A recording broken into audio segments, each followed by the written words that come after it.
What happens when an 11-year-old hears breathing through her walls and a bathroom door locks itself from the inside? When a man vanishes from a Texas highway after calling 911 in terror, leaving only an abandoned truck and a cryptic plea for help? When a father receives a call saying his son has been kidnapped, followed by a ransom demand that ends in tragedy? Tonight we bring you 10 true accounts of terror that began with simple moments, a ringing phone, a lonely road, a birthday party, and escalated into nightmares that defy explanation. These are not urban legends crafted to frighten children around campfires. These are real experiences from real people who survived encounters with unknown callers, highway disappearances, failed sting operations, and threats that came from both human evil and something far more inexplicable. From Emily's week-long harassment by an unknown number that terrorized her entire family, to Deputy Mark Evans discovering Brandon Lawson's abandoned truck and spending 11 years searching for answers he would never find. From Michael Torres' devastating ransom attempt that ended with his son's body delivered in a cardboard box, to Ryan Parker's vacation that turned violent when his friend's girlfriend attacked with a knife at the Hard Rock Hotel. From Ferris Miller's camping trip where red glowing eyes and a skeletal hand waved at him through the darkness of the Catskills, to Jessica Hall's 24th birthday party infiltrated by imposter staff who weren't servers at all but criminals executing meticulously planned robbery. We'll explore workplace threats that escalated to armed intimidation, online dating risks that manifested in hotel room destruction, and small-town crimes that reveal how thin the line between normalcy and violence truly is.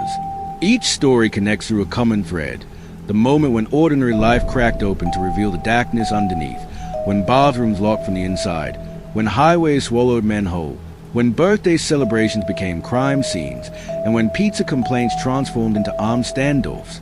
Welcome to the shadows. Welcome to the true accounts of people who learn that safety is an illusion and terror can arrive with a simple phone call, an unexpected knock, or the sound of breathing when no one should be breathing at all. Emily had always considered herself brave for an 11-year-old. When her mother Karen suggested staying home while she took Emily's younger sister Sarah to a dentist appointment, Emily jumped at the opportunity for an afternoon of freedom and solitude. No one telling her to turn down the television volume, no sister borrowing her things without asking, just quiet hours to watch movies and relax in her own space. Karen promised to bring food on the way back, probably pizza or Chinese takeout, something special to reward Emily's maturity and independence. The door clicked shut behind them, and suddenly the apartment felt different, larger and emptier than it had ever seemed when filled with family voices and daily routines. The silence pressed against Emily's eardrums with unexpected weight. Every sound the old building made, the refrigerator compressor cycling on, the radiator hissing and clanking as it adjusted temperature, the subtle creaks of wooden floorboards settling, seemed amplified in the absence of human presence. Emily stood in the hallway for a moment, listening to her own heartbeat and the distant muffled sounds of neighbors living their lives in adjacent apartments. She shook her head at her own nervousness. This was ridiculous. Teenagers stayed home alone all the time. There was nothing scary about an empty apartment on a sunny afternoon. So why did the shadows in the corners seem darker than usual? And why did her gaze keep drifting to the windows as if checking for faces that shouldn't be there? The landline telephone rang with sudden violence, shattering the heavy silence. Emily jumped so hard she dropped the television remote, which clattered against the hardwood floor with a sound like gunshots in the quiet space. Her heart hammered against the ribs as she walked slowly to the living room, where the old corded phone sat on a small table surrounded by unopened mail and her mother's scattered magazines. The caller ID screen glowed phosphorescent green in the afternoon light filtering through the curtains. Unknown number. Local area code but no name, no identification. Just those two words that suddenly seemed ominous rather than merely inconvenient. Emily stared at the phone as it rang once, twice, 3 times, 4 times, wondering if she should answer or let the machine pick up. Probably just telemarketers, she told herself, or someone who had dialed incorrectly and would realize their mistake after a few rings. The phone company sold lists of numbers to marketing firms who called at all hours trying to sell extended car warranties or home security systems or credit card services. Nothing sinister, nothing personal, just the background noise of modern life intruding on her afternoon. The ringing stopped abruptly and silence rushed back into the space it had occupied, thick and expectant and somehow worse than the jarring sound had been.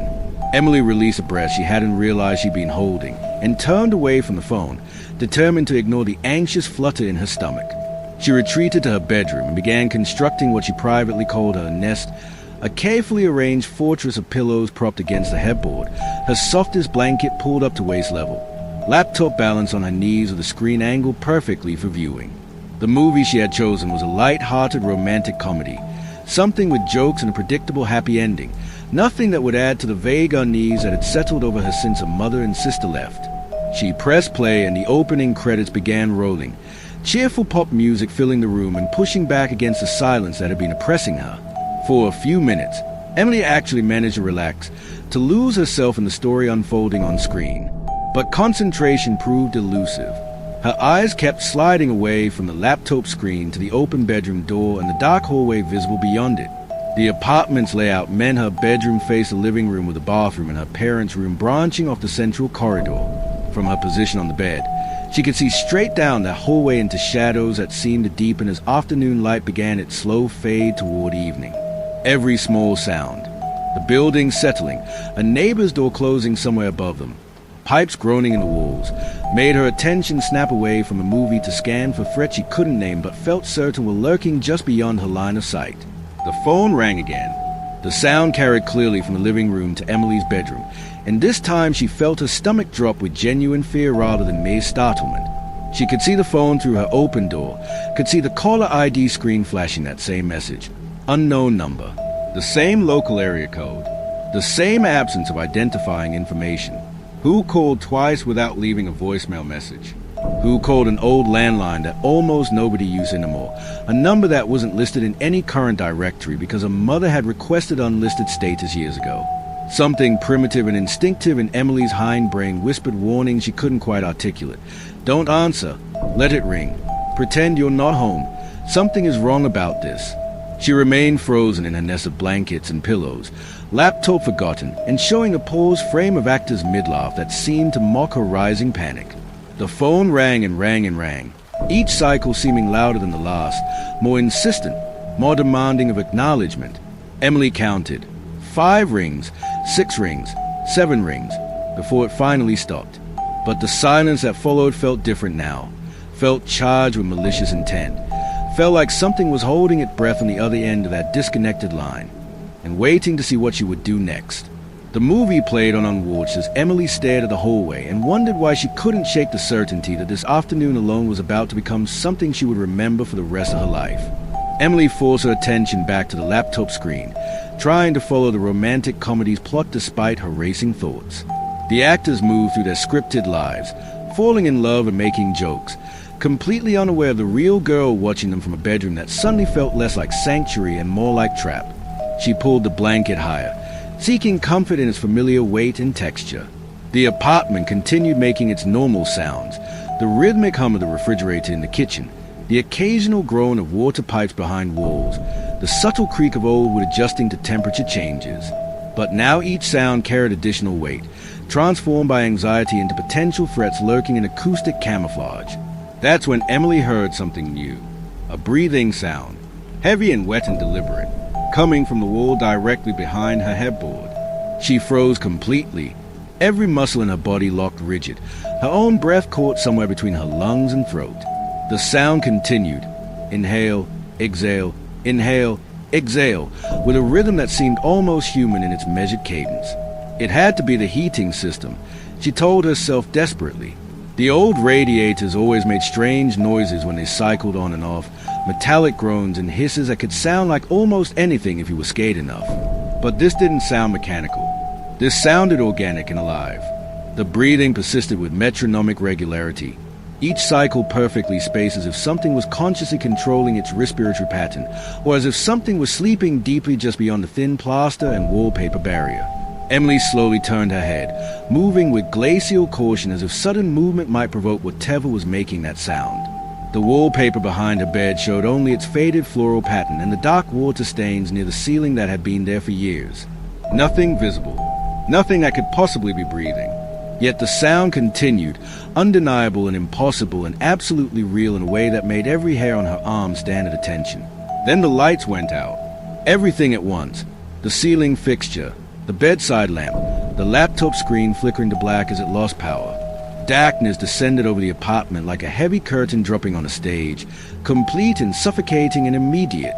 Emily sat paralyzed on her bed, her heart now pounding so violently she could feel it in her throat and temples and fingertips. Her eyes tried desperately to adjust to the sudden absence of light, searching for any familiar shape in the blackness. She groped blindly for her cell phone on the nightstand, her trembling fingers finally closing around a familiar rectangular form. The screen lit up showing 5% battery. She tried to activate the flashlight function, but it wouldn't respond. Of course it wouldn't. The breathing behind the wall had stopped the moment the lights went out, replaced now by a different sound, movement in the hallway. Something dragging or sliding against the wooden floorboard with a whisper-soft sound that was somehow worse than any loud noise could have been. Emily pressed the useless phone against her chest, too terrified to move, too terrified to call out, too terrified to do anything but sit in her nest of blankets and listen to something approaching her open bedroom door. The movement stopped. Silence stretched taut as a wire. Then came a new sound from down the hallway, the bathroom door moving on its hinges, the distinctive creak it always made when opening or closing. Emily's eyes had adjusted enough that she could see the faintest outline of a bedroom door frame against the slightly less intense darkness of the hallway beyond.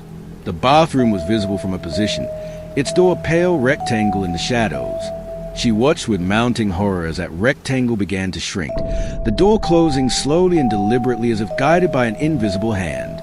No breeze could cause that movement. No settling of the building could explain that smooth, deliberate arc. The door closed completely with a soft click that seemed impossibly loud in the suffocating silence. Then came the sound that transformed Emily's fear into pure animal terror, the unmistakable metallic scrape and click of the bathroom lock being engaged from the inside. Someone or something had just locked itself in the bathroom, in the supposedly empty apartment, where Emily was meant to be completely alone. Her mind raced through impossible scenarios, each more terrifying than the last. An intruder who had been hiding there all along, waiting for darkness and isolation.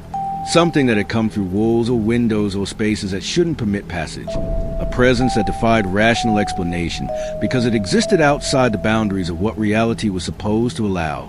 Emily's hand shook so violently she nearly dropped the phone as she tried to unlock it, to call her mother, to summon help from a world that suddenly seemed very far away. The phone's dim screen provided barely enough light to see the numbers. Emily's fingers fumbled across the touchscreen, missing buttons, having to start over, precious seconds ticking away while something waited behind that locked bathroom door. She finally managed to pull up her recent calls and press her mother's number, bringing the phone to her ear with a hand that wouldn't stop trembling. The ringing seemed to last forever. 1 ring, 2 rings, 3 rings, each tone stretching into eternity while Emily's eyes remained locked on the dark hallway and the closed bathroom door. Please answer. She prayed to whoever might be listening. Please, please, please answer. Karen's voice came through breathless and immediately concerned, that parental sixth sense that could detect fear across phone lines and miles of distance. Emily? Honey, what's wrong? Are you okay? Emily opened her mouth, but her throat had constricted, words trapped behind the lump of terror that had formed there. She managed only a small whimpering sound, something between a gasp and a sob, and that was enough to transform her mother's concern into sharp focus alarm. Emily, talk to me right now. What's happening? Are you hurt? Tell me what's wrong. The familiar voice provided an anchor point in the darkness. Something solid to cling to our reality seemed to fracture around her. The lights went out. Emily finally managed to whisper, her voice so small and young she barely recognized it as her own. Mom, I heard breathing. In the walls. And the bathroom door, it closed by itself and locked from the inside. I heard the lock turn. Someone's in there. Someone's in the apartment with me. The words tumbled out in a frantic rush, tripping over each other in their desperation to make her mother understand the absolute wrongness of the situation. She pulled her knees up to her chest, making herself as small as possible in the center of her bed, eyes never leaving the rectangle of her bedroom door and the darkness beyond it. Karen's response was immediate and decisive. We're coming home right now. Don't move. Stay exactly where you are. Emily could hear movement on her mother's end. Car doors opening, engine starting. Sarah's voice asking worried questions that went unanswered. We're 10 minutes away, baby. Less than 10 minutes. Can you get to the front door? Can you get out of the apartment and go to Mrs. Chen next door?" But Emily couldn't move. Her legs felt like they had been filled with lead, heavy and useless. The thought of leaving her bedroom, of walking down that dark hallway past a locked bathroom door, of fumbling with chains and deadbolts while something might emerge behind her. It was impossible. "I can't," she whispered. "I'm too scared. I can't move. Please, just hurry." And she was scared in a way she had never experienced before, a primal terror that lived in the oldest parts of the human brain, the fear that had kept primitive ancestors alive when predators hunted in darkness. This wasn't fear of monsters under the bed or ghosts in closets, childhood fears that could be banished with logic and night lights.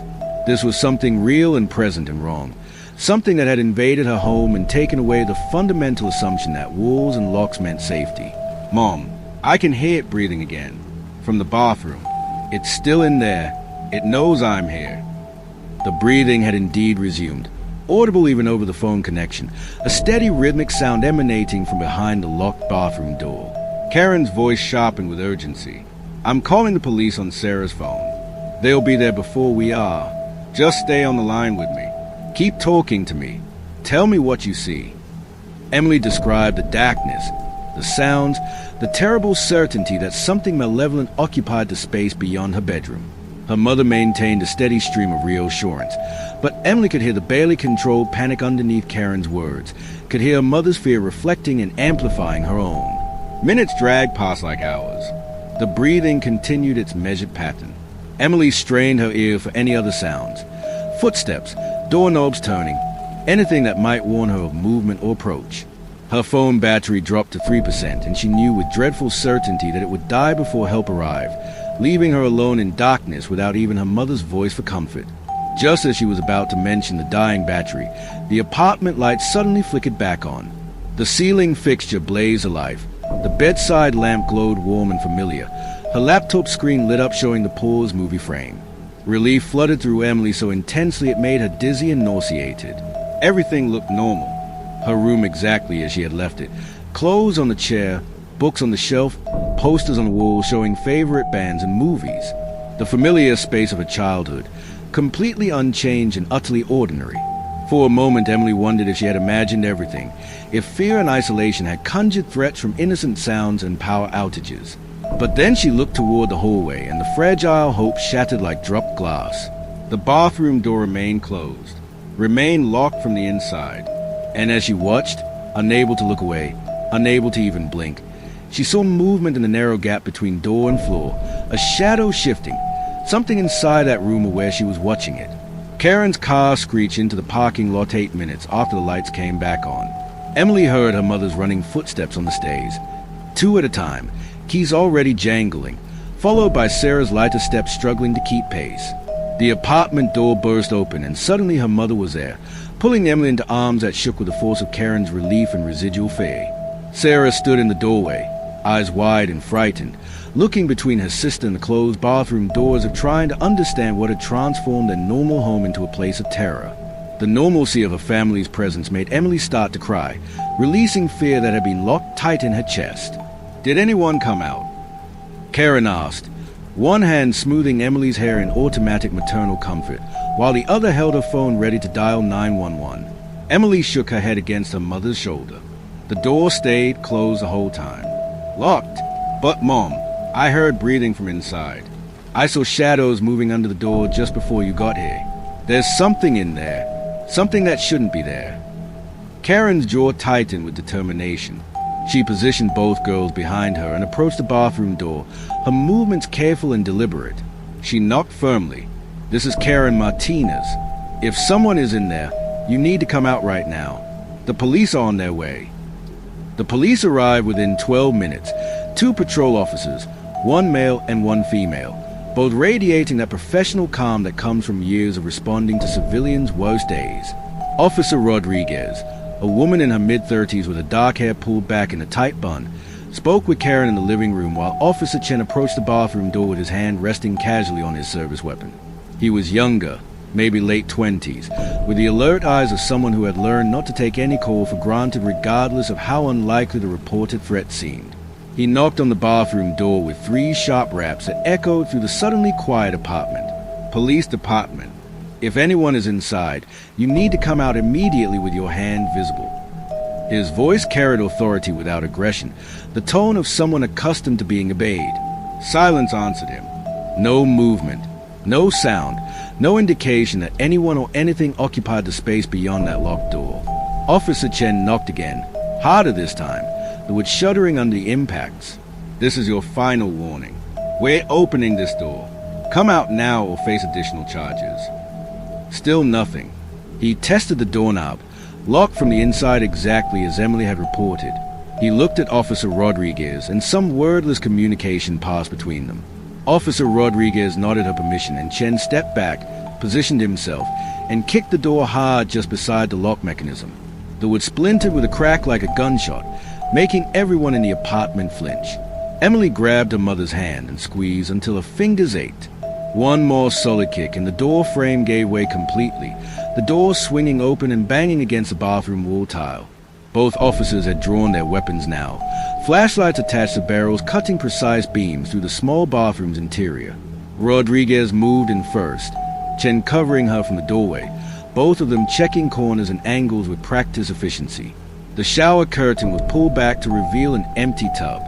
The cabinet under the sink was open and inspected, nothing but cleaning supplies and spare toilet paper. The small window above the toilet received particular attention, locked from the inside.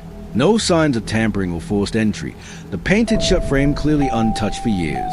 The medicine cabinet behind the mirror held only the usual family detritus of bandages and aspirin and prescription bottles. Every possible hiding place in the tiny room was checked and cleared. Officer Chen holstered his weapon and turned to face the family clustered in the hallway. Clear. Nobody's in here. Window is locked from inside. Hasn't been opened in a long time based on the paint seal. Emily felt confusion war with relief in her chest. But I heard it. I heard the lock turn. I heard breathing from inside there. I saw shadows under the door. Her voice rose with a desperate need to be believed, to have someone validate that she wasn't crazy or attention-seeking or imagining things. Officer Rodriguez came out of the bathroom and crouched down to Emily's eye level, her expression kind but professionally neutral. I believe that you heard something. Honey, old buildings make a lot of noises. Pipes expanding and contracting. Air pressure changes. Sometimes doors close on their own from drafts we can't feel. And power outages can make familiar sounds seem scary because we're already on edge. Karen stepped forward, her hand on Emily's shoulder providing both comfort and solidarity. My daughter is not prone to hysteria or imagination. She's a practical, level-headed child. If she says she heard someone lock that door from the inside, then that's what happened.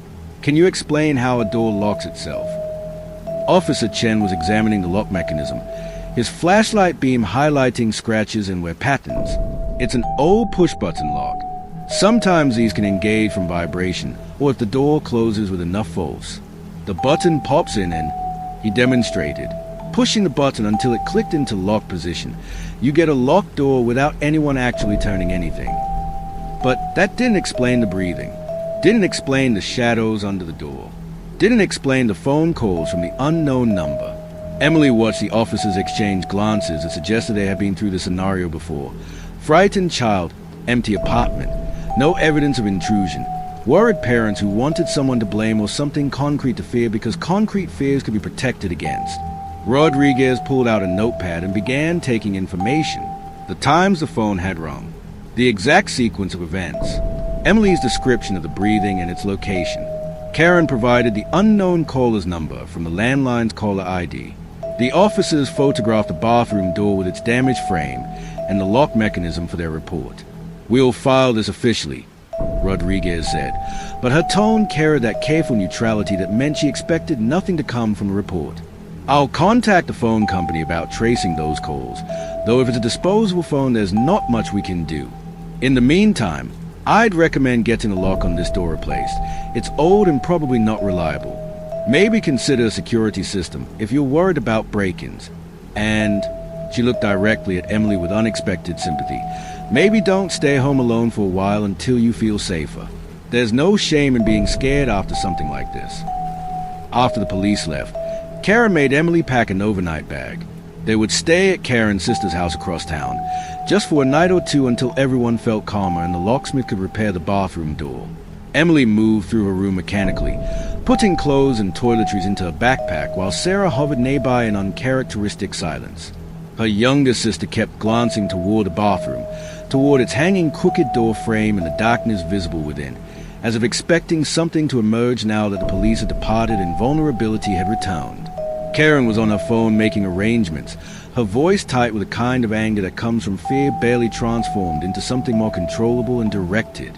They left as the sun began its descent toward evening, golden afternoon light giving way to purple shadows and the promise of night. Emily looked back once as they descended the apartment stairs, her eyes drawn involuntarily to their second-floor windows.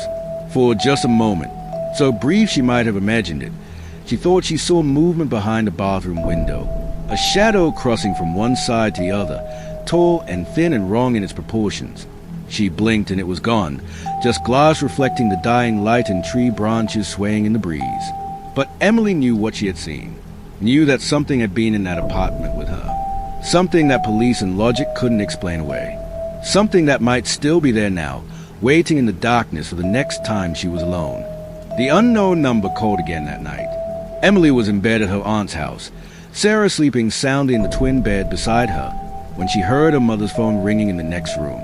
The walls were thin enough that she could hear Karen's voice through them, sharp with fear and anger. "Who is this? What do you want from us?" A pause, long enough for Emily's imagination to fill with possibilities. "Stop calling this number. Leave my family alone. We reported you to the police." Another pause, even longer. When Karen spoke again, her voice had changed, gone cold and flat and dangerous. "If you call again, we're getting a restraining order. The police have your number. They are tracking these calls." But the calls continued. The next day and the day after that, arriving at random hours, early morning, mid-afternoon, late evening, with no predictable pattern. Not just a Karen's phone anymore, but spreading like infection to include Sarah's too. Emily's little sister had a cheap prepaid flip phone for emergencies, a number known only to family and a few close school friends. Sarah answered it once before Karen could stop her, pressing the button and bringing the phone to her ear with innocent expectation. The sound she heard made her drop the phone and burst into tears, heavy breathing, wet and deliberate, with occasional swallowing sounds that suggested a throat and lungs and something human or human-like on the other end. Karen contacted the police again, speaking with Officer Rodriguez, who took notes and offered sympathy and explained the limitations of law enforcement against this type of harassment. Untraceable prepaid phones purchased with cash. Masked numbers that bounced through multiple towers and services. Technology that made terrorizing people easier than ever while making catching the perpetrators nearly impossible. They could file for a restraining order, but that required knowing who to restrain. They could work with a phone company, but those investigations took time and often led nowhere. All they could do was keep logging every call, every time, every detail, building a case file that might someday be useful if the harassment escalated to physical threat. The breathing calls came 3 or 4 times a day. Sometimes they lasted only seconds before disconnecting. Sometimes they continued for minutes, that wet rhythmic sound filling the phone line with implicit menace. Emily started sleeping with her light on, kept her phone charged and within reach, avoided being alone even to use the bathroom. Sarah developed nightmares and started wetting the bed again, a regression to behavior she had outgrown years ago. Karen took time off work because her daughters couldn't be left alone, couldn't be trusted to answer phones or doors, couldn't function in their normal routines while terror hung over the family like smoke that wouldn't clear. On the 5th day, the unknown number called while Emily was doing homework at her aunt's dining room table. Karen answered on speakerphone this time, her finger hovering over the record button of a voice memo that the police had suggested she use to document the harassment. The line connected with click and silence. No breathing this time. Just silence that felt occupied, that carried the weight of presence listening from the other end. Karen's voice was steady despite the tremor in her hands. "I know you can hear me. Whoever you are, whatever sick game you're playing. We're not going to be scared anymore. We're not going to run. The police are involved and they're going to find you." More silence, then a sound that made Emily's blood freeze, a soft laugh. Not recorded, not played back from a device, but genuine human laughter coming through the phone in real time. low and masculine and completely devoid of humor, a sound of mockery and cruelty, and the kind of power that comes from remaining anonymous while inflicting fear. The laugh continued for several seconds before the line went dead. Karen stared at her phone screen with an expression Emily had never seen on her mother's face before. Not just fear, but a kind of helpless rage at violation without recourse, at torment without consequence, at evil that could reach into their lives and leave no fingerprints behind. Then on the seventh day, as suddenly and inexplicably as they had begun, the calls stopped. The unknown number simply vanished from their lives. No final message, no escalation into physical threat, no explanation or closure. Karen kept all three phones closed for another week, flinching every time one rang, checking the caller ID with suspicious dread before answering. But every call was normal. Work obligations, school attendance lines, family members checking in. Never that number. Never that breathing. Emily returned to school and tried to pretend everything was fine, but she caught herself checking over her shoulder in hallways, scanning crowds of faces that seemed too interested, sleeping with light on and door locked. The phone company investigation went exactly nowhere. The number traced back to a prepaid phone purchase with cash at a convenience store in Dallas, 300 miles away. The phone had been activated once, used exclusively to call the Martinez family, then either discarded or destroyed. No surveillance footage from the store proved useful. Too many customers, too many days elapsed. No way to identify which of dozens of people purchasing prepaid phones had bought that specific SIM card. The case remained open but inactive. Another file in a cabinet somewhere. Another family's trauma that had no resolution or justice or satisfying conclusion. Years later, Emily would still think about those calls. She would wonder if it had been random, their number pulled from some database, their family chosen by algorithm or chance, or if someone had been watching them specifically, had known their schedules and routines, had known when Emily would be alone. She would wonder about the breathing, whether it had been the same person each time or multiple people taking turns terrorizing them. Most of all, she would wonder about the bathroom door locking itself in the darkness, about the shadows she had seen moving underneath, about whether the unknown caller and whatever had been in the apartment were connected or separate nightmares that had simply overlapped in timing. But she never found answers. Only learned to live with the knowledge that safety was illusion and that some terrors arrived without reason and departed without explanation, leaving only scars and questions that would never be resolved. Deputy Mark Evans had patrolled State Highway 277 for 7 years before the night everything changed. The Texas road stretched through desolate landscape where towns existed as scattered but separated by miles of nothing. Scrub brush, occasional ranch gates, the kind of emptiness that made self-service spotty and help distant. He had seen drunk drivers and teenage racers and truckers who fell asleep at the wheel. He thought he had witnessed every variation of tragedy and stupidity that lonely highways offered. Then August 9th, 2013 arrived and taught him that some mysteries have no solutions and some disappearances have no explanations that make sense. The 911 call came through dispatch at 1:47 a.m. A stranded motorist on Highway 277, somewhere between Bronte and the Coke County line. The initial report mentioned a male caller sounding distressed, possibly intoxicated or injured, requesting assistance. Mark acknowledged and turned his patrol car around, heading south toward the reported location. The night was clear and warm, stars visible in ways they never were near cities, his headlights cutting tunnels through darkness that pressed close on either side. He found the truck at mile marker 78, a silver Ford F-150 parked half on the road and half on the narrow shoulder, emergency flashes blinking orange rhythm into the black night. Mark ran the plates before approaching, standard procedure that felt more like ritual than safety protocol out here where nothing ever really happened. The registration came back to Brandon Michael Lawson, 26 years old, address in San Angelo. No warrant, no criminal history, no red flags of any kind. Just a guy with a broken down truck at 2 in the morning. Mark approached with flashlight in hand, calling out as he walked. Sheriff's Department. Anyone here? No response. He shined his light through the driver's window. Keys in the ignition turned to off position. Cell phone in the center console, wallet visible on the passenger seat. Personal items intact, but no driver anywhere. He called it in. Dispatch, Unit 7. I've got an abandoned vehicle at mile marker 78, Highway 277. Silver F-150, registered to Brandon Lawson from San Angelo. Vehicle is unlocked, keys and personal items inside, but no driver present. Requesting backup, and please attempt to reach the registered owner by phone. Dispatch acknowledged, and Mark stood beside the truck, playing his flashlight over surrounding area. Flat landscape, scrub brush barely knee-high, nothing that could conceal a person. Just darkness stretching to every horizon and silent, broken only by the click of the truck's cooling engine and the whisper wind through dry grass. His radio crackled. Unit 7, dispatch. We have a prior 911 call from this location at 1:54 a.m. Caller identified himself as Brandon Lawson, reporting he ran out of gas and requesting assistance. Call was difficult to understand. Caller seemed extremely agitated or confused. Do you want me to play the audio? Mark felt cold settle in his stomach despite the warm night. A man called for help, then vanishes before anyone arrives, leaving his phone and wallet behind.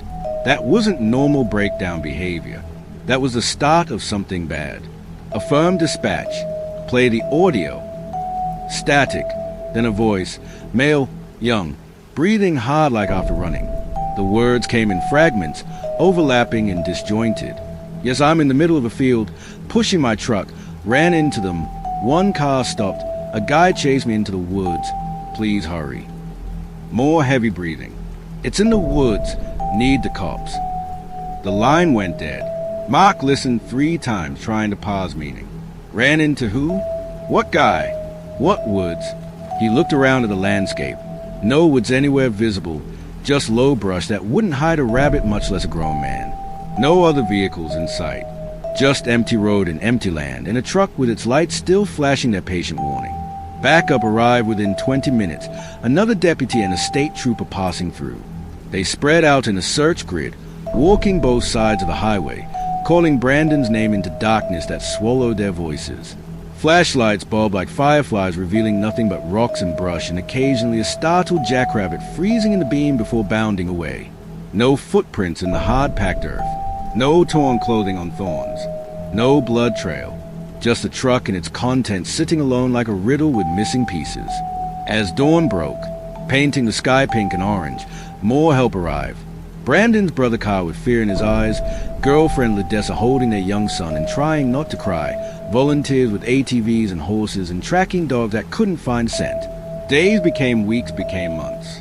The official search was scaled back, then suspended. Theories multiplied. Maybe Brandon wandered off confused and succumbed to exposure. Maybe a drug deal went wrong. Maybe he staged his own disappearance. Maybe he was picked up by someone passing through. Mark heard them all and believed none of them. He had listened to that 911 call too many times, heard genuine terror in Brandon's voice, the desperation of someone running from something real and immediate. The truck was eventually towed and returned to family. Brandon's phone and wallet became evidence in a case with no crime and no victim and no resolution. His family never stopped searching, never stopped hoping, keeping his name alive through years of silence. Mark retired in 2021 but never stopped thinking about Brandon Lawson. He kept the 911 call saved on his phone along with photos of the abandoned truck and the empty highway. Sometimes late at night he would drive to mile marker 78 and sit with his engine off, watching stars and listening to silence and wondering what had happened on this stretch of road. In 2022, nearly 9 years later, a rancher found clothing in a field about a mile from where the truck had been. Scraps of denim and cotton, weathered by years of elements, potentially matching what Brandon wore that night. DNA analysis took 2 more years, but finally came back positive in February 2024.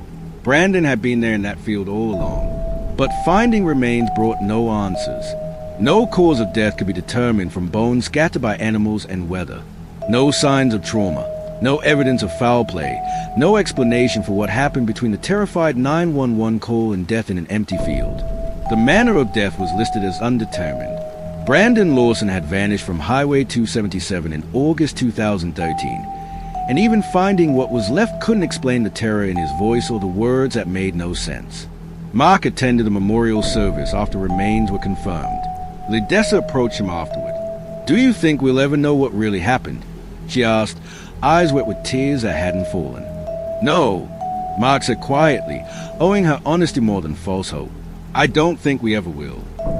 He thought about that 911 call, about words that still haunted him. Someone chasing Brandon, being in woods where no woods existed, running from something he couldn't escape. But whatever he was running from, whatever happened out there, it was real. He wasn't confused or imagining things. Something happened on that highway. Something that doesn't make sense, because maybe it wasn't meant to make sense. Lidessa nodded like he had confirmed something she always knew but never wanted to believe. She walked away to rejoin family, leaving Mark standing alone looking out at empty Texas landscape stretching to the horizon. Somewhere out there, Highway 277 wound through darkness, carrying traffic past mile marker 78. And somewhere in spaces between explanations and evidence, the truth of what hunted Brandon Lawson waited in silence, keeping its secrets the way deserts keep bones. Michael Torres worked night security at the Riverside warehouse for 3 years, settling into comfortable rhythm of predictability. Clock in at 10 p.m., hourly rounds checking locks and cameras, clock out at 6 a.m. when morning shift arrived. The night differential pay meant keeping his son Daniel in the private school the boy loved while wife Anna worked days as medical transcriptionist. Their schedules arranged so someone was always home with Daniel except a few after-school hours when their 12-year-old was responsible enough to manage alone. October 15th, 2024 started like any other night. Michael kissed Anna goodbye as she headed to bed, checked Daniel had finished homework and was settling in, then drove 20 minutes to the warehouse district. At 11:43 p.m., his personal cell phone rang. Local number but unfamiliar, not saved in contacts. Michael almost didn't answer, probably spam about car warranties, but something made him swipe to accept. Hello. Static and background noise that might have been traffic or wind. Then a voice, male, accent suggesting second-generation Mexican-American like Michael himself. Michael Torres? Father of Daniel Torres, age 12, student at Sacred Heart Academy.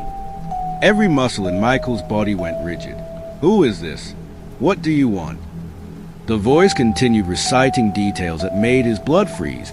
Daniel's full name and birth date, their address on Maple Street, Anna's cell phone number and workplace, the time Daniel got home from school each day, the spare key hidden under the third flower pot on the porch. We have your son, the voice said, and Michael's world tilted. Don't hang up. Don't call anyone. Don't do anything stupid if you want to see him alive. Michael's hand shook so badly he nearly dropped the phone. Daniel was home, asleep in bed. This was a scam. Had to be a scam. Criminals who cold called trying to panic parents into sending money. You're lying, Michael said, but his voice came out wrong, too high and breathless. My son is at home. The voice sounded amused. Is he?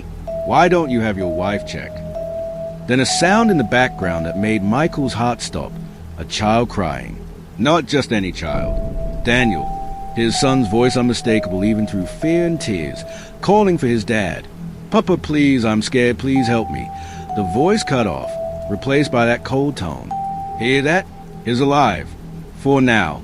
Whether he stays that way depends on you. Michael was moving before conscious thought, sprinting for his office, grabbing car keys with nerveless fingers.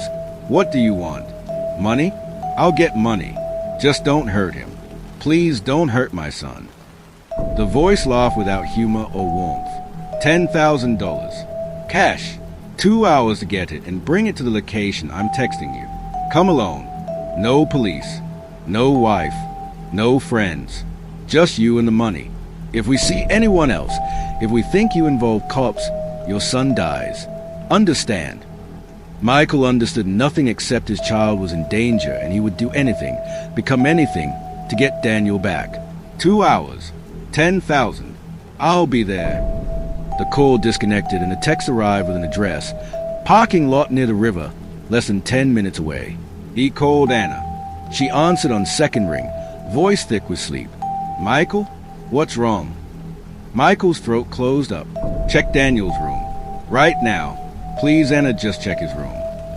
Confusion in her silence, then movement, blankets rustling, feet hitting floor, footsteps down hallway, Daniel's door creaking open, a pause that stretched into eternity, then the sound that would haunt Michael forever, Anna's scream, raw and primal, a mother discovering worst nightmare made real. He's gone, she sobbed. Michael is gone. His bed is empty.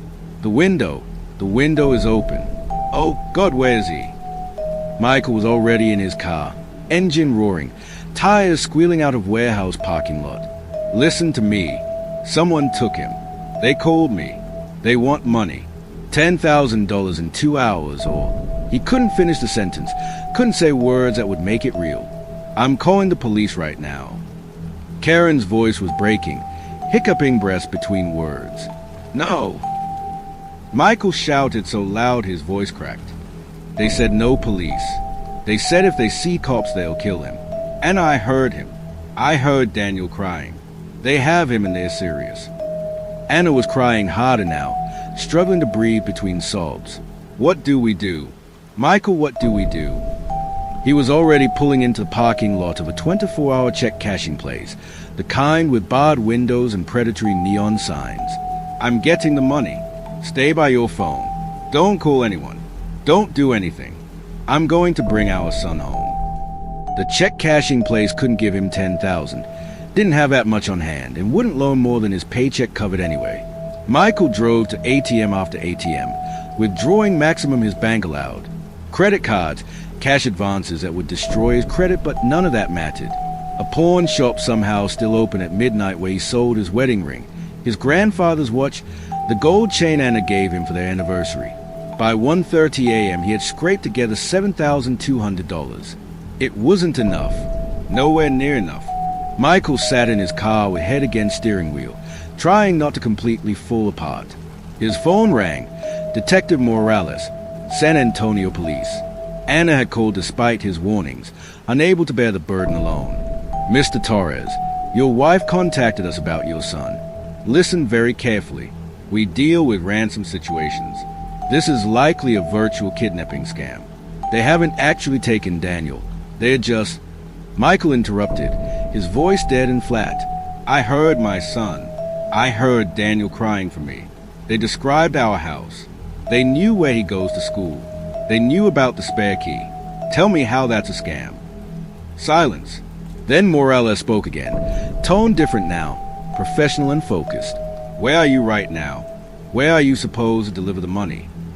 Michael gave the address and Morales swore softly. That's a risky location for them. Open space, limited exits. Mr. Torres, I think we can help you.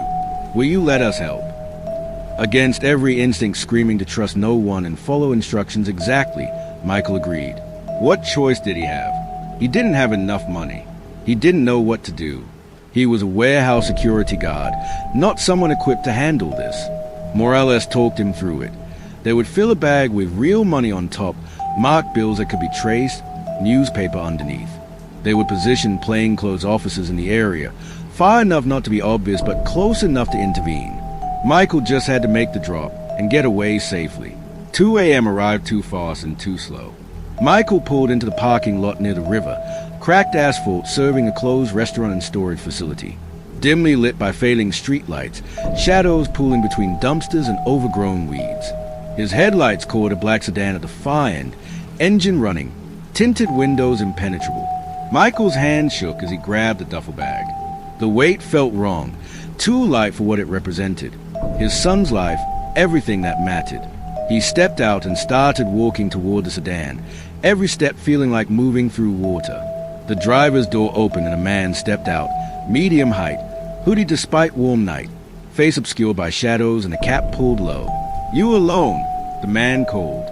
Michael nodded, not trusting his voice. You got the money? Another nod. Michael held up the bag. Where's my son? I want to see Daniel before I give you anything. The man laughed with something wrong in it that made Michael's skin crawl. That's not how this works. You give us money, we tell you where to find the kid. Simple transaction. Michael took another step forward, close enough to see at least 2 other people in the sedan, shapes moving behind tinted glass. How do I know you really have him? How do I know you'll keep your word? The man pulled out a phone and Daniel's voice came through speaker. Not live, Michael realized with horror, but a recording. His son's words from earlier, played back as proof but offering no confirmation Daniel was still alive right now, in this moment. The money. Now. The man's hand moved to his waistband, universal gesture suggesting weapon hidden there. Michael took 2 more steps and hurled the duffel bag. It landed short, hitting ground and spilling open slightly, bundles of bills visible in streetlight. The man moved forward to grab it, and everything went wrong. Lights erupted from multiple directions. Police vehicles hidden in darkness. Officers emerging with weapons drawn and voices shouting commands. Police, get on the ground. Get on the ground now. The man spun toward Michael, face contorted with rage and betrayal, hand pulling gun from waistband. Michael dove behind his car as shots rang out, sound impossibly loud, echoing off empty buildings. The firefight lasted less than 30 seconds, but felt like hours. When shooting stopped and Michael dared raise his head, the man with hoodie was on the ground.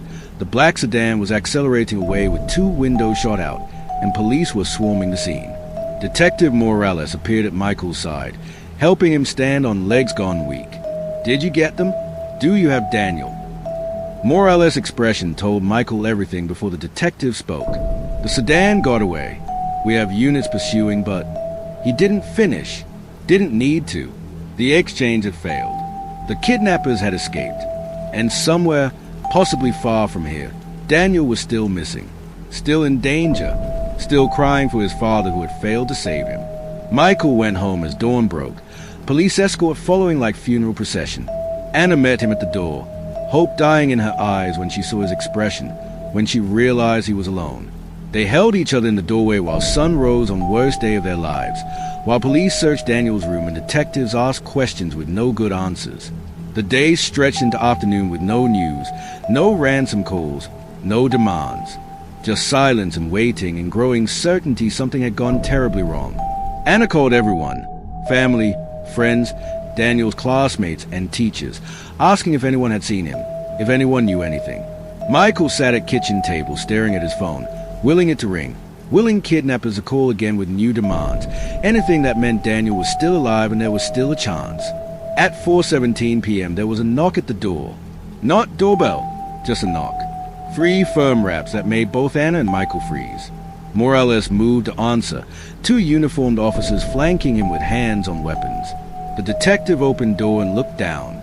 Michael would remember forever the sound Anna made when Morales turned back with expression of infinite sorrow, would remember how his own legs gave out when he saw what the detective was holding. A cardboard box. Plain brown. No markings. No return address. Just a box sitting on their porch like package delivery, except for dark stains seeping through the bottom. Morales set it on floor gently, carefully, and Michael knew before they opened it what they would find. Some part of him had known since bullets started flying, since Sedan escaped into night. Daniel, his beautiful boy, reduced to something that fit in a box. Reduced to ultimate message from men who didn't forgive betrayal, who wanted every parent in the city to know what happened when you involved police. What the hell happened? Ryan asked, his voice coming out higher than intended. Brandon looked up with expression of exhausted defeat. We had a fight. Michelle got upset and he gestured helplessly at the destruction around them. I didn't mean to, Michelle interrupted, still not turning around. He made me so angry. He always makes me angry. It's his fault, really. Ryan felt something cold settle in his stomach. This wasn't normal relationship drama. This was something else entirely. Something dangerous. I'm calling the front desk, he said, pulling out his phone. We need security and we need a new room, and honestly, Michelle, I think you need to leave. That's when she turned around. Her expression had changed, transformed from the sullen anger of moments before into something blank and terrifying. She reached into her purse, a large designer bag she carried everywhere, and pulled out a knife. Not a small pocket knife or hotel butter knife. A large kitchen knife, blade at least 8 inches long, reflecting lamplight from one fixture she hadn't destroyed. Nobody's calling anyone, she said, her voice eerily calm. And nobody's leaving. We're going to sit here and talk about why everyone always abandons me and why men are all liars and why this whole trip has been a disaster from the beginning. Ryan's training from corporate sexual harassment seminars had not prepared him for this. His self-defense class from college gym requirement had not covered psychotic girlfriend with knife in hotel room. He backed slowly toward the door, hands up in universal gesture of non-threat and surrender. Michelle, let's just calm down. Nobody wants anyone to get hurt. Why don't you put the knife away and we can all talk about this like adults? She laughed, high and brittle like breaking glass. Talk like adults? That's hilarious coming from you. You've hated me from the beginning. You've been trying to turn Brandon against me this whole trip. Well, guess what? He chose me.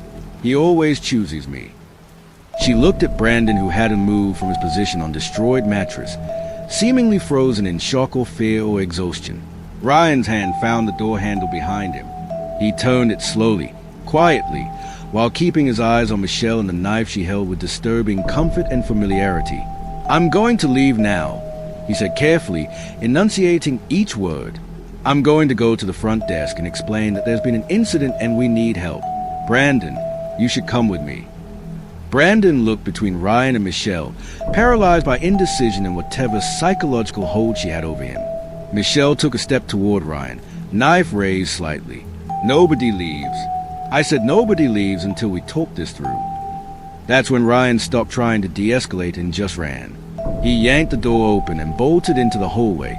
Michelle screamed curses following him. He heard her footsteps behind him, heard Brandon shouting her name, heard other hotel room doors opening as guests investigated the commotion. Ryan sprinted for the elevator but didn't trust waiting for it, veered toward the emergency stays instead. He took them 3 at a time, nearly falling twice, listening for pursuit but hearing only his own gasping breaths and pounding heart.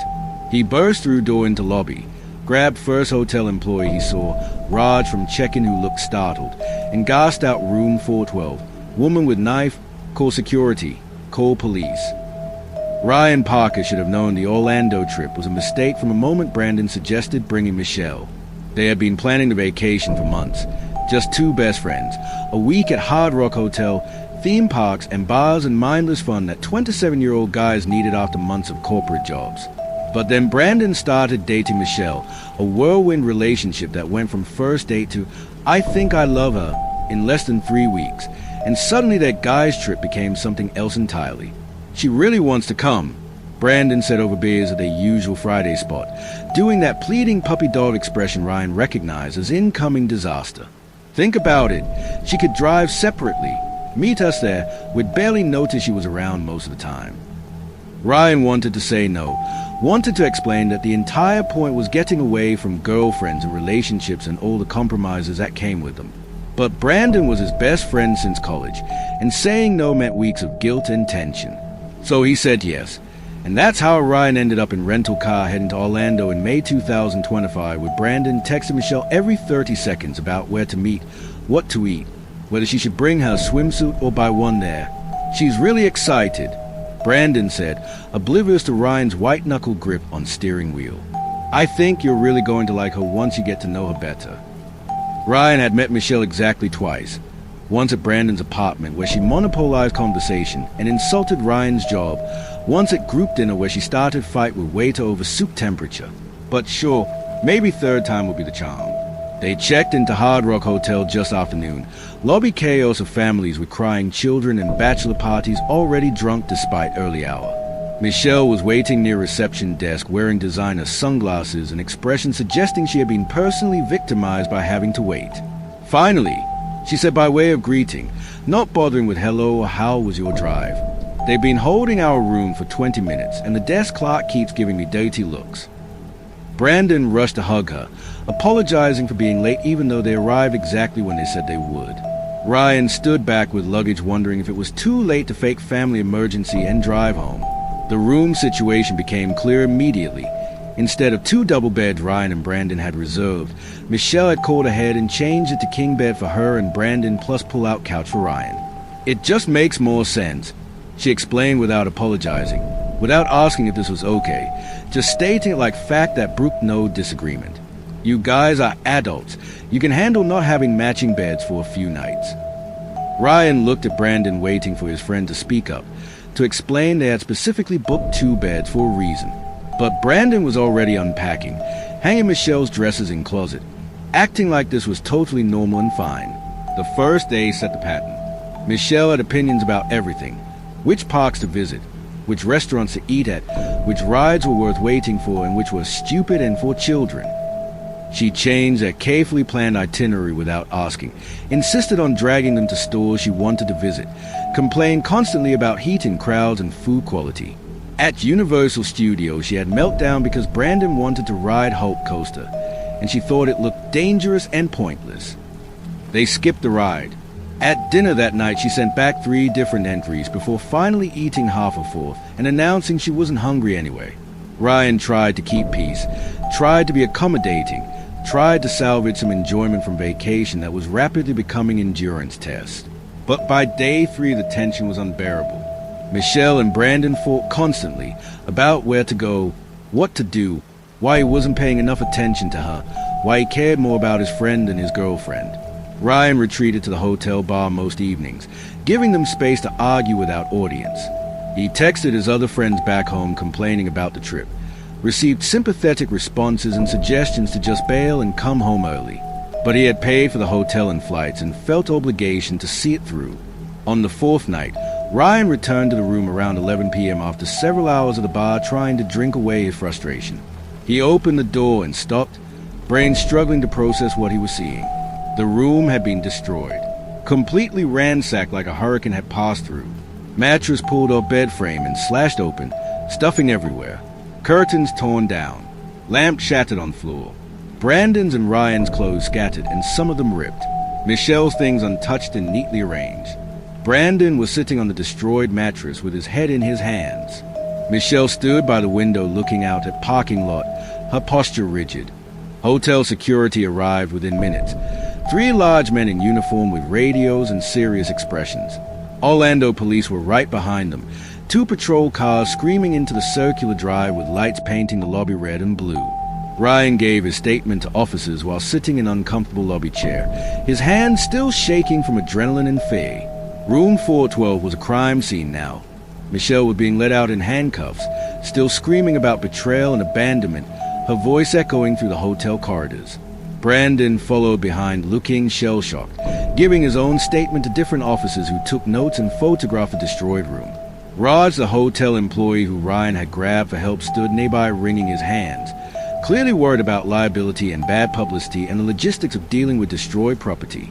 The hotel manager appeared, a tired-looking woman named Patricia, who assessed the situation with practiced efficiency, offered sincere apologies, and arranged for Ryan and Brandon to be moved to a different room.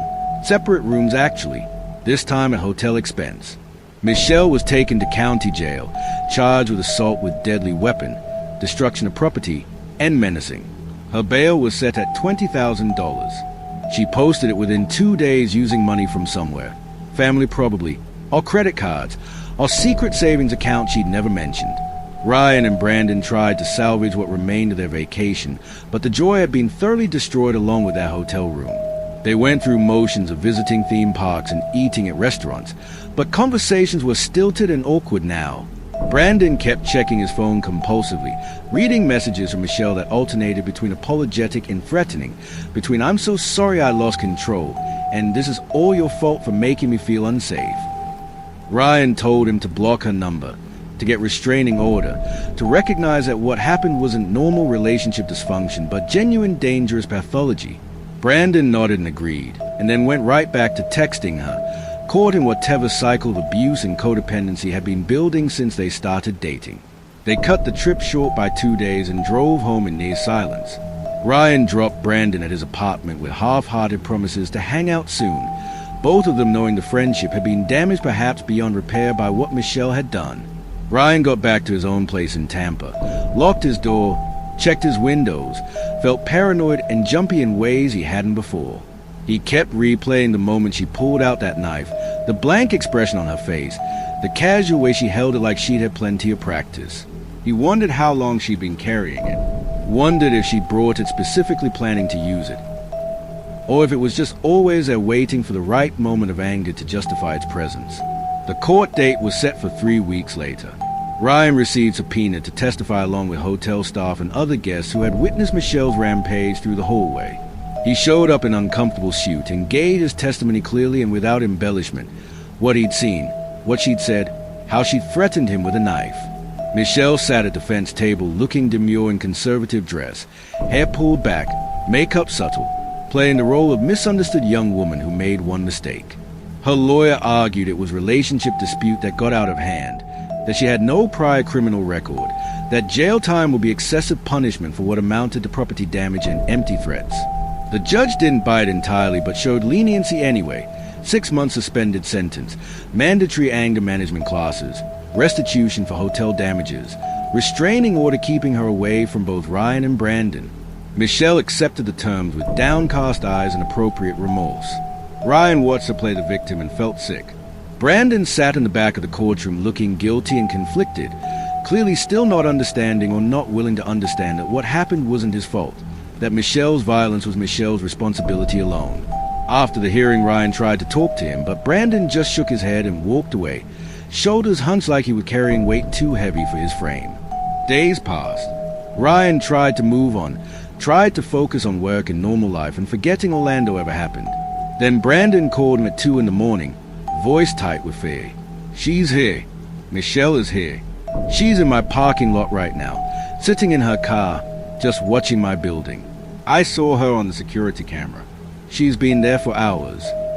Ryan was immediately alert despite the hour, sitting up in bed with phone pressed to ear.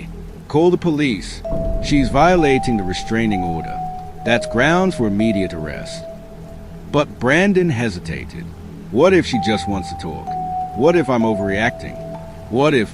Ryan cut him off sharply. "She came at me with a knife, Brandon. She destroyed a hotel room. She's stalking you now in violation of court order. This is not overreacting. Call. Police." Brandon finally did. Police arrived and found Michelle indeed parked in the lot, her car positioned for clear view of Brandon's third-floor balcony. She claimed she was just passing through, had stopped to check her phone, had no idea this was his building. The officers didn't believe her, but she'd technically only been parked in public lot, hadn't approached the building or made contact, was walking the edge of what the restraining order prohibited. They issued warning and made her leave, but couldn't arrest her without more concrete violation. She drove away slowly, making sure both Brandon and the police saw her smile as she passed. 2 days later, she showed up at Brandon's workplace, a software company downtown with open lobby and no security screening. She walked right in during lunch hour when reception was understaffed, took elevator up to 3rd floor where Brandon's cubicle was located, appeared beside his desk like materialization from Nightmare. Brandon looked up from his computer to find her standing there, and his first instinct was to scream for help. His co-worker in the next cubicle heard and came running. Michelle pulled something from her purse and Brandon threw up his hands instinctively, expecting knife, expecting violence, expecting the worst. But it was just a letter, handwritten on pink stationery, folded into neat square. "I just wanted to give you this," she said calmly, placed it on his keyboard, and walked away before security could respond to the alert. The letter was rambling and incoherent, pages of accusations and declarations of love and threats and apologies all mixed together. She blamed Ryan for destroying their relationship. She blamed Brandon for not defending her. She blamed society for not understanding that what she did was justified by how she'd been treated. The final line read, "You'll never be free of me because we're connected forever by what happened in that room." Brandon brought the letter to police as evidence of continued harassment. They filed it with a growing case folder, added it to lists of restraining order violations. But criminal justice system moved slowly and Michelle remained free pending new court date. Ryan's friendship with Brandon ended not with dramatic confrontation, but with quiet mutual understanding that they couldn't be in each other's lives anymore. Every time they talked, it brought back Orlando, brought back the destroyed hotel room and the knife in Michelle's blank, terrifying expression. Brandon was still tangled up with her, maybe still loved her despite everything, maybe just couldn't break the psychological chain she'd wrapped around him. Ryan couldn't watch his friend self-destruct and couldn't risk Michelle, deciding Ryan was a real enemy who needed to be eliminated. They stopped returning each other's texts. Their group chat went silent. The friendship dissolved like it had never existed. Ryan moved 6 months later, changed his phone number, scrubbed his social media, essentially disappeared from the life he'd been living. He never found out what happened with Michelle's latest charges, or whether Brandon finally broke free or stayed trapped in that toxic cycle. He lived cautiously now, always aware of his surroundings, checking mirrors for cars that appeared too often, varying his routes and routines. The paranoia eventually faded to manageable background anxiety. But he never went on vacation with friends again, never trusted new people quickly, and he absolutely never dated anyone who showed even minor signs of instability or controlling behavior. Orlando had taught him that violence could hide behind pretty faces, and that sometimes the scariest monsters were the ones who looked completely human.